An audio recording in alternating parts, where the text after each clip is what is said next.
Hola, yo soy César Feria. Les voy a estar dando este pequeño curso sobre categorías estéticas. Quiero agradecer a Casa Principal y a César Segura, el director, por haberme invitado, también al IBEC. Y bueno, sin más preámbulo, pues continuamos porque aquí en las transmisiones el tiempo es corto. Voy a compartir mi pantalla con la presentación. Bueno, quisiera iniciar con esta imagen. Eh, Me parece muy buena, tiene todos los aspectos sobre categorías estéticas. Pues la estética justamente es barroca. Esta es una intertextualidad sobre la pintura de Velázquez, que se llama Las Meninas. Y bueno, en este caso es una publicidad para el Corte Inglés, ¿no? El fotógrafo fue Paco Navarro y el director de arte fue José María Cañas. Entonces vemos exactamente la pintura, solamente con una bueno, reinterpretación, eh, con vestimenta actual, ¿no? Digamos, estos vestidos es de diseñadores actuales, igual que en la pintura, aquí vemos al fotógrafo y, bueno, todos los asistentes de vestuario. Entonces se me hace una buena imagen para iniciar este pequeño curso, también para que conozcan la pintura y la fotografía, perdón. Nosotros dividimos, o bueno, los historiadores del arte dividen toda la historia, valga la redundancia, por ejemplo, en arte antiguo, que es Grecia, Roma, Mesopotamia y todas las culturas antiguas. Después viene la Edad Media, viene por cambios contextuales, culturales, económicos, políticos. La Edad Moderna, que es desde el Renacimiento y termina en vanguardias.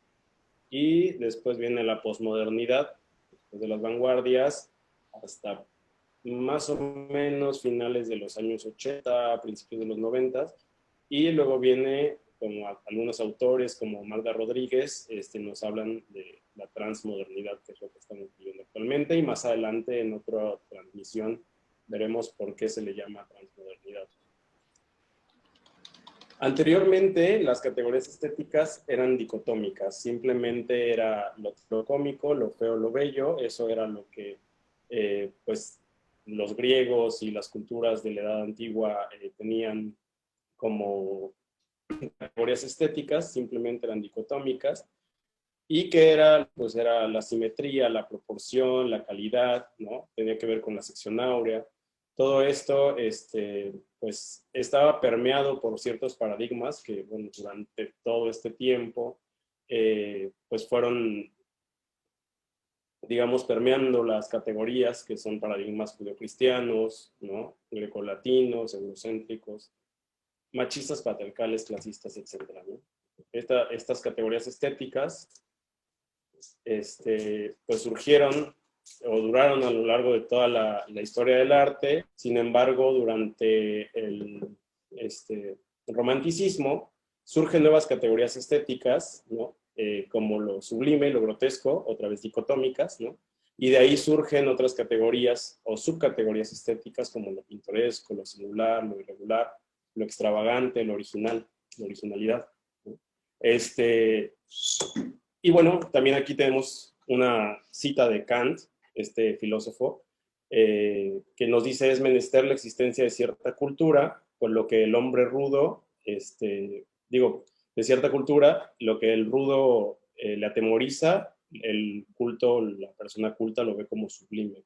Entonces vemos estas pinturas donde se engrandece o se tiene como esta noción de la grandeza de la naturaleza, la figura humana se reduce, porque es más importante la apreciación del paisaje, ¿no? Lo sublime justamente es esto, ¿no? Donde nos hacemos pequeños ante lo grande que puede llegar a ser, eh, pues las grandes construcciones. Aquí, por ejemplo, vemos esta iglesia gótica y obviamente la pintura esta del hombre caminante en las nubes.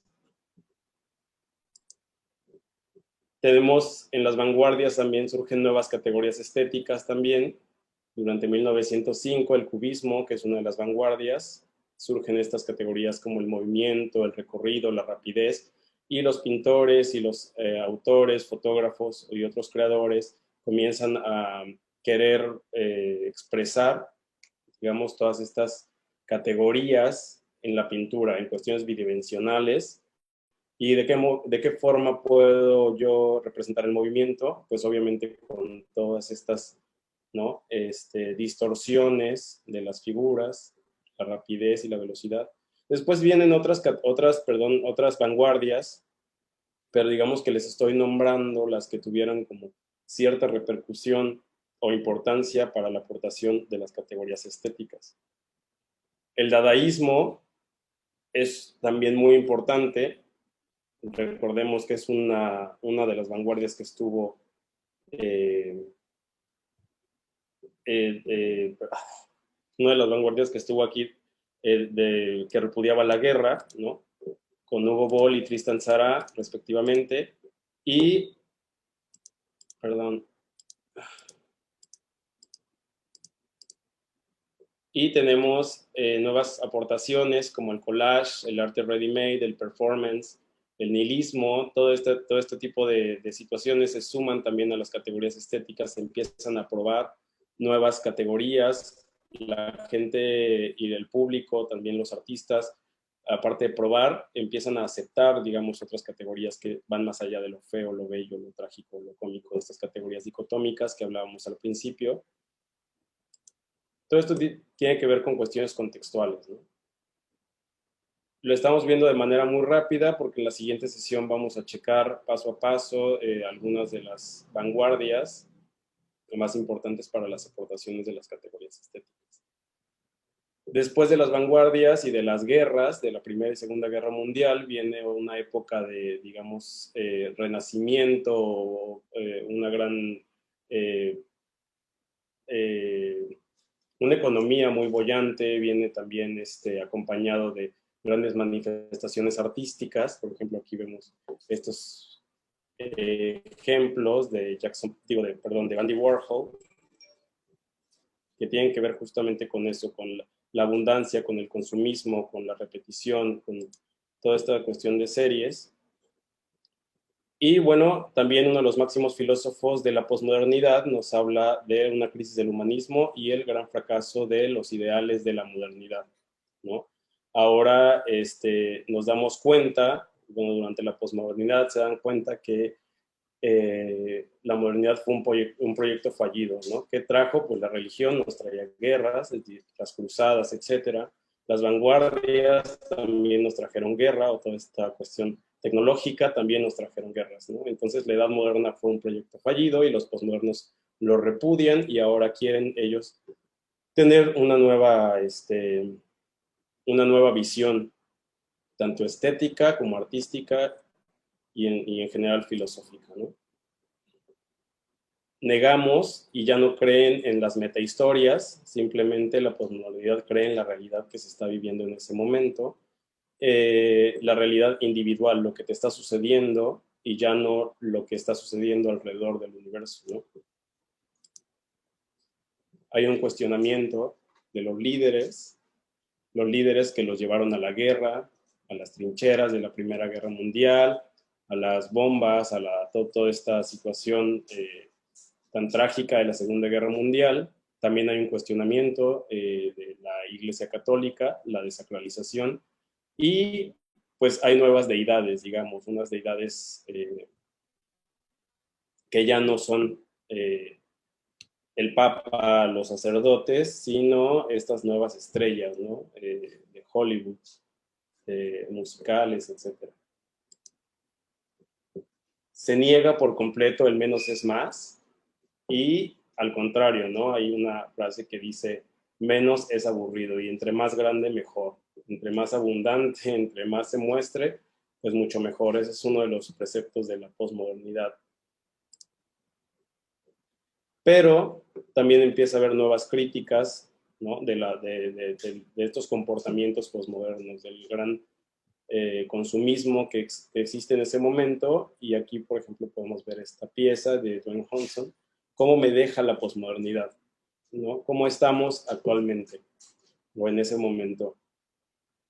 Consumismo, y el consumismo me lleva al exceso y el exceso me lleva pues a este tipo de figuras, ¿no?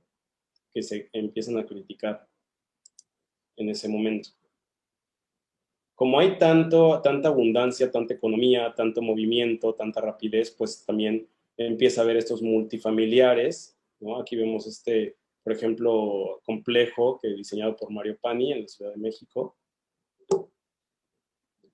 donde todos los departamentos son iguales, todo funciona igual, digamos que hay una estructura, ¿no? Una cuestión bastante estructurada.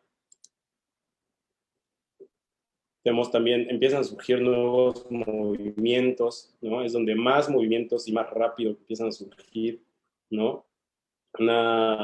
Que responden justamente a esta cuestión de consumismo, ¿no? Y dentro de estos movimientos empieza a surgir también el movimiento feminista, ¿no? Y tenemos aquí esta frase, ¿no? Con la conciencia del ser deconstruyo los paradigmas para construir un discurso. Digamos que se empiezan a negar todos estos preceptos eurocéntricos, judeocristianos, capitalistas, etcétera, y comenzamos a ver las periferias, o lo que llaman las periferias. Imagínense esta visión durante esos años: soy mujer, fea, indígena, lesbiana, atea, pobre, comunista, ¿no? Pues ahora yo con esto me reivindico y construyo un discurso para elaborar eh,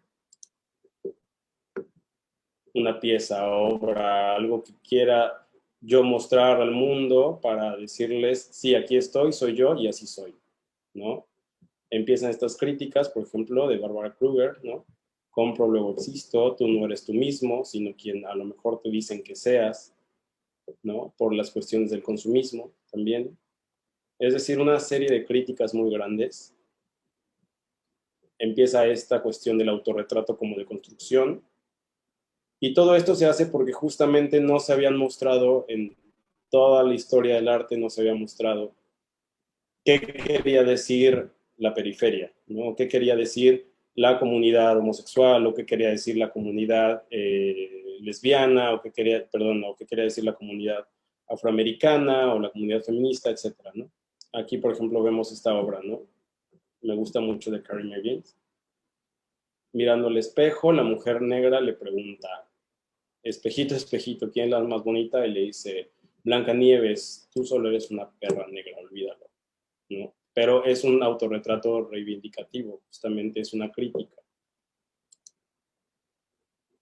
Durante los años 80 tenemos esta cuestión también del renacer de la mujer, o digamos que después de esta ola de reivindicación, pues también la moda lo toma como suyo y empiezan a tener estos discursos fotográficos donde pues es esta mujer que ya es ejecutiva, que ya tiene otra figura. Justamente también se inspiran los maquillistas para estas cuestiones como un poco felinas, digamos, ¿no? La fiera, la mujer que ya es independiente, que no tiene, ¿no? Todo esto también es una figura que la misma moda empieza a introducir también, ¿no? También hay un cuestionamiento de los estereotipos. Por ejemplo, vemos de los estereotipos de belleza, ¿no? Esta obra de Orlán, que fue una transmisión, bueno, fue una grabación, donde ella se opera, ¿no? En tiempo real también.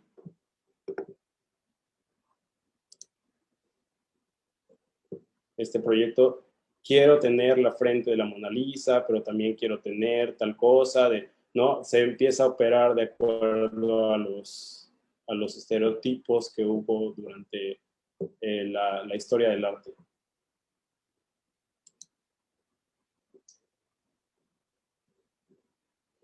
Y también, gracias a toda esta aceptación de nuevas categorías estéticas, comienzan los discursos de las minorías, como ya les venía diciendo también, ¿no? No hay una realidad universal, ¿no? Sino es mi realidad lo que yo quiero reflejar. La mirada como el centro de reflexión para descubrir la presencia del prójimo. Y aquí vemos estas obras de Robert Mapplethorpe y de Larry Clark. Cada uno quería mostrar su contexto o su realidad personal, y que actualmente, bueno, en su tiempo fueron obras bastante fuertes, pero actualmente son muy valoradas justamente porque nos muestran que el contexto de aquella época.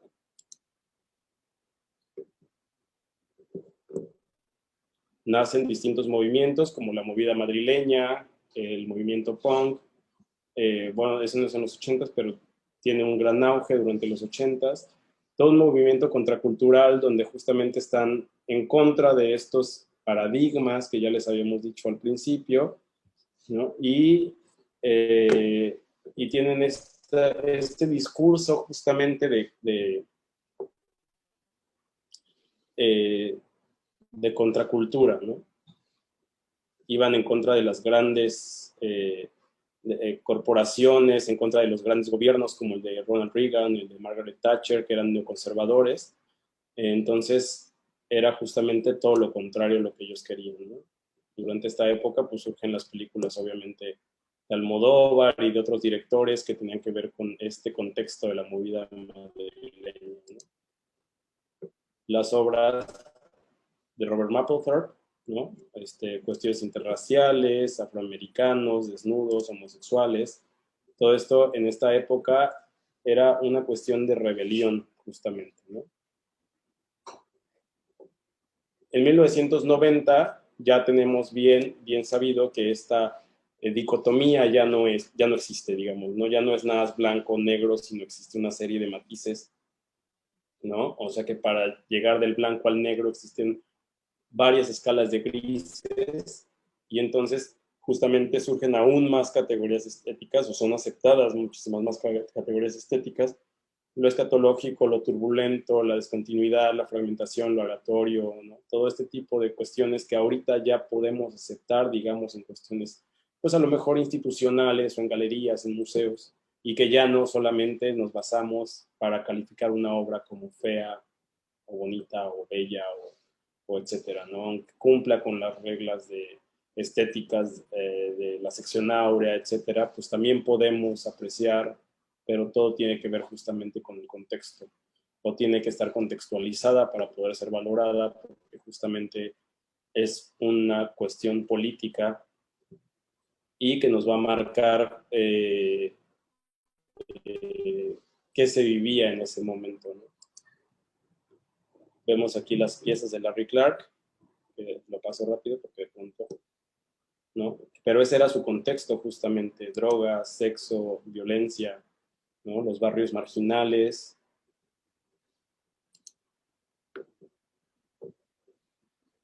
Que bueno, mucha gente dice esto, a lo mejor no es arte, no, pero si no fuera por un fotógrafo, por alguien que tuvo este contexto, tampoco lo conoceríamos, o solamente a lo mejor de habladas, pero en cuestión de imagen no lo conoceríamos. Entonces, por eso son importantes estas piezas, porque es conocer al otro, conocer su contexto, saber cómo viven. Bueno, aquí ya tenemos otras obras de Jeff Koons, por ejemplo. Les estoy mostrando aquí como piezas de la posmodernidad, que justamente es todo esto, ¿no? Tiene que ver con la exageración, the bigger, the better, como les decía, ¿no? Todo es máximo, todo es grande, todo es exagerado. Esos son de Damien Hirst. Y llegamos a los 1990 y tantos, en donde, bueno, pues ya en otro capítulo en otra transmisión les explicaremos también por qué la transmodernidad. El próximo el próximo capítulo hablaremos sobre las vanguardias. Esto fue solamente como una pequeña embarrada, una introducción sobre categorías estéticas. Espero les haya gustado y bueno, pues nos vemos en la próxima transmisión.